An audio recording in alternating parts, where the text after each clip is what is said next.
In just trading those two players, they saved over $200 million. So that just tells you how fragile their situation was. And so the big question is, are the Celtics done?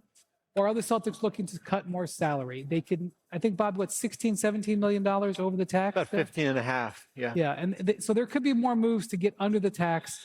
And as the Celtics have taken their team apart a little bit, these East teams that are around them have been emboldened. And I think we're seeing the Magic feel good about their position, and we see the Hawks are actually a very interesting team. They finished in the play-in this last year.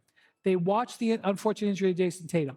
They watched the unfortunate injury to Damian Lillard. They watched the unfortunate injury to Tyrese Halliburton. And then they see an opportunity that they can move up. So they go get Kristaps Porzingis. They have how big is the trade exception, Bobby? 25.3.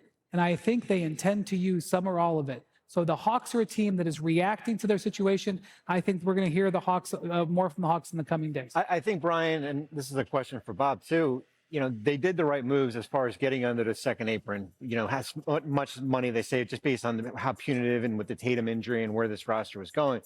My only concern is if another move is what's left of the roster when Jason Tatum does come back from this injury in 2026, and you're looking at Jaylen Brown and Derek White, because the goal is to continue putting a competitive championship level team around Jason Tatum. And those two guys are, Bob, those guys, those top 25 players are hard to go out and get. That's a tightrope you're walking, because you understand without Tatum, you're being honest, and as harsh as it is, it's not going to be their year. And I'm assuming he doesn't come back. So they're assuming that, it looks like.